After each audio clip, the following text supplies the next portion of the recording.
Tonight on the WHAS11 night team, Louisville mourns the loss of life at a Minneapolis Catholic school. And we know that in our world that there is evil that exists.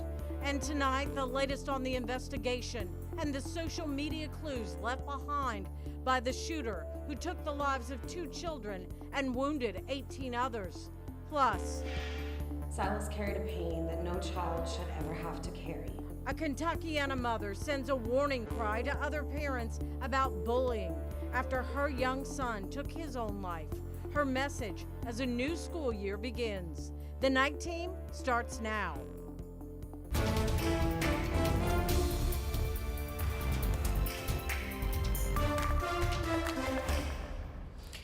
In Minneapolis tonight, officials are still searching for a motive after a shooter fired into a school church during prayer.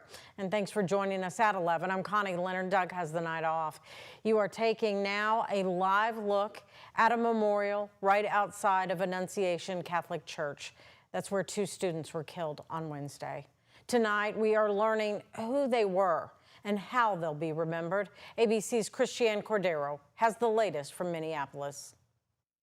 Tonight, investigators are combing through a mountain of evidence to determine why a 23-year-old they say was full of hate shot into a school church as children prayed. The shooter wanted to kill children, defenseless children.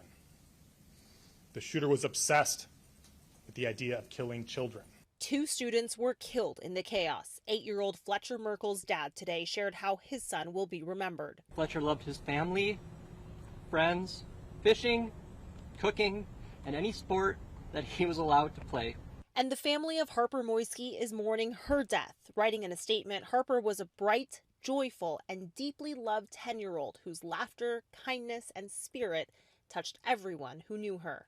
18 people were injured, mostly children. Speaking with us today, this mother whose 8th grade son was in the church during the shooting and ducked over a 1st grader to protect him. His buddy's family reached out to me to just say how much they're thankful for Francis, my son's name, for protecting their young 1st grader. And I'm so proud of my son for doing that. Both students were reunited with their families uninjured. Investigators at the scene recovered 116 rifle casings, along with 3 shotgun shells.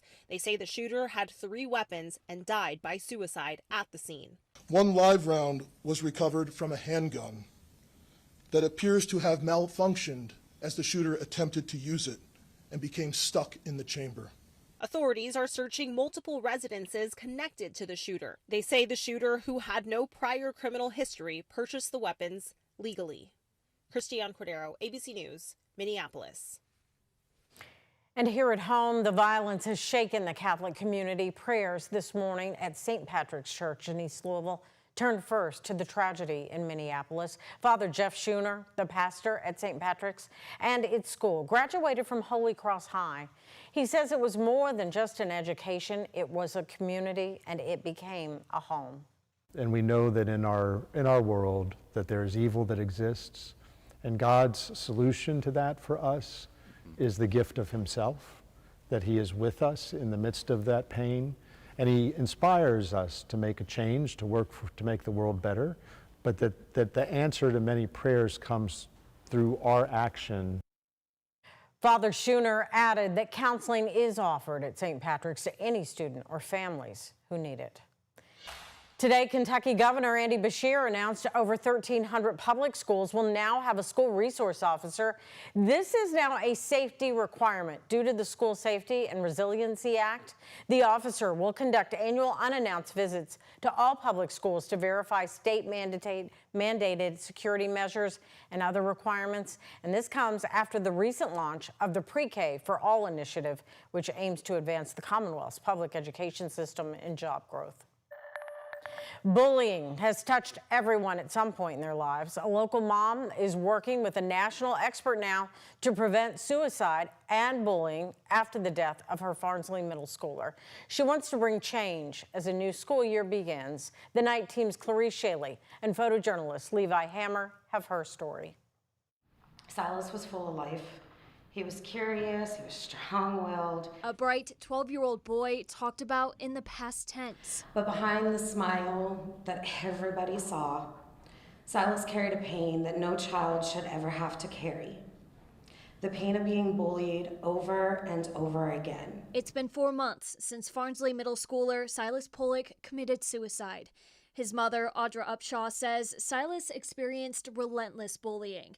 She didn't realize its full extent until after his death. My son wasn't just verbally attacked, he was physically attacked. I wish I would have known more of what my son was dealing with. I wish I would have sent more emails. Silas would have been in 7th grade at Farnsley Middle School this year, but instead of buying him a new book bag or getting back to school pictures, Upshaw's working to prevent another child from reaching the same fate.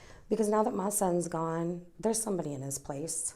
At Riverside Baptist Church, just down the road from his old school, Silas's mother talks about her partnered effort to bring awareness to bullying on a child's mental health. She's working with national bully prevention expert Tara Lynn Towns, who's launched an app meant for real-time prevention. The parent gets an alert with under 8 seconds, and they can see what their child is going through. The app documents the bullying for the parents and reports to the CDC for updated statistics. She's also developed programs to reform bullies and to work with children who've been bullied. Programs Upshaw supports for JCPS, who she says isn't doing enough. And until we start holding kids accountable for their actions, it's going to continue to get worse. Clarice Shaley, WHAS 11 Night Team, on your side. And JCPS told us their bullying prevention program includes a specific curriculum. And they also offer case management to guardians and students who accept it. It's also important to remember, if you or anyone you know is in need of help, it's available. The National Suicide Hotline is open 24/7. That number is 988. Well, the newest COVID-19 vaccine is approved by the Food and Drug Administration, but there are new restrictions. Vaccines from Pfizer, Moderna, and Novavax are approved for those 65 and older. For everyone else, shots are no longer recommended unless you have at least one at-risk health condition. For parents, if you have a child under 5, the FDA no longer recommends the Pfizer vaccine. Moderna, however, will allow it for young children, but they must have at least one serious health problem.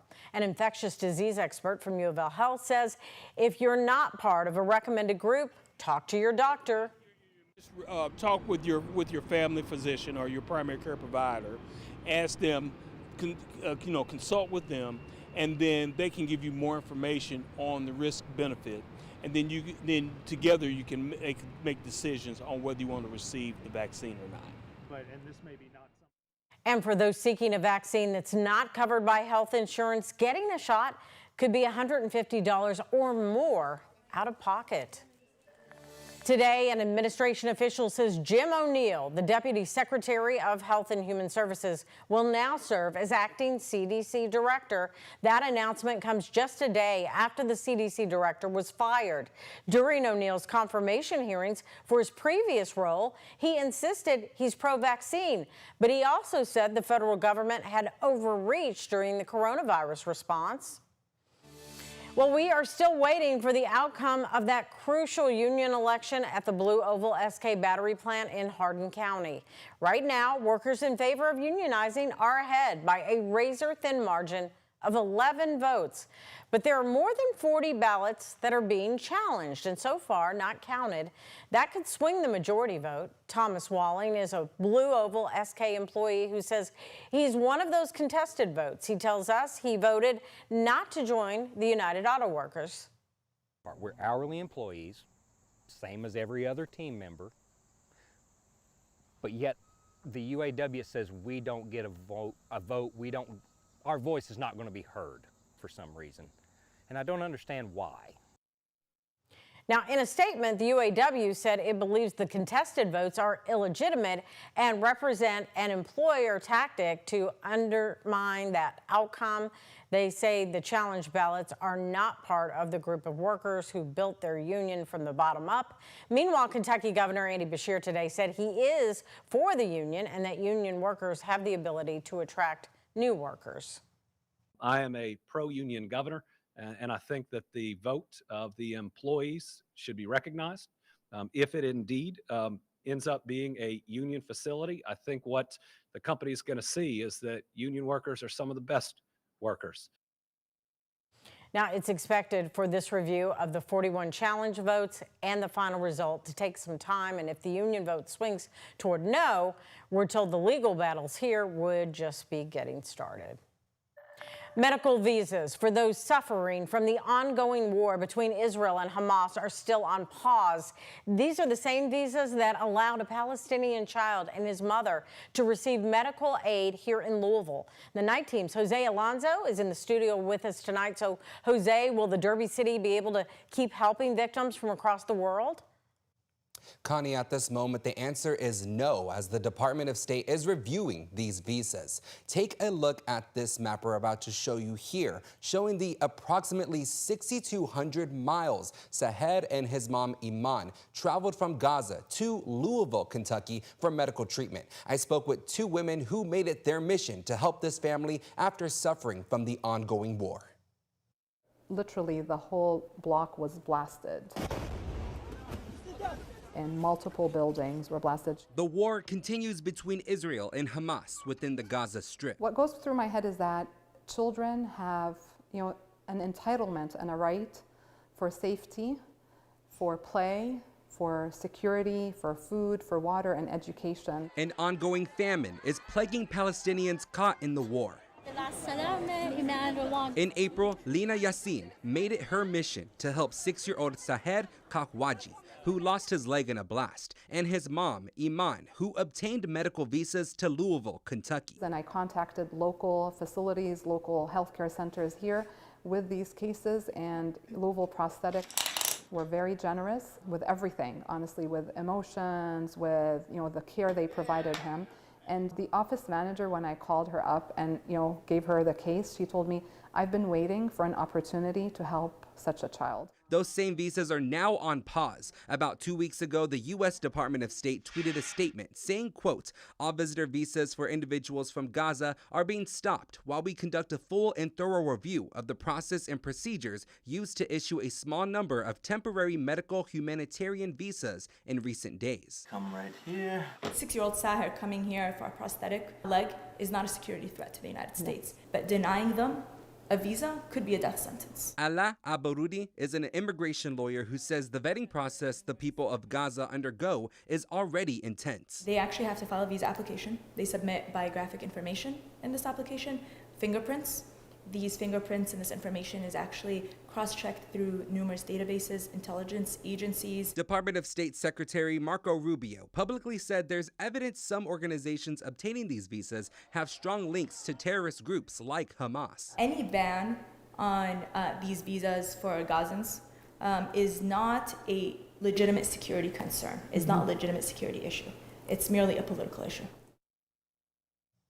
Sahed and his mom did fly back when their visas expired in June. Lina Yassin says they are eager to go home but have been stuck waiting in Egypt as Israel still has a blockade restricting people from entering the Gaza Strip. Reporting live in studio, Jose Alonso, WHAS11 Night Team, on your side. Jose, thank you. Still to come, here at 11, a well-known Louisville jewelry store is celebrating its 193rd anniversary. How the Fraser History Museum is honoring them next. And we are tracking mostly clear and cool conditions again tonight, with overnight lows dropping down to the 50s, lower 60s expected in the Louisville metro. Our really nice stretch of weather continues onward through the holiday weekend. We'll take a full look at our 7-day forecast. That's coming up after the break. Today's Kentucky Lottery jackpots: Mega Millions $277 million, Powerball $950 million.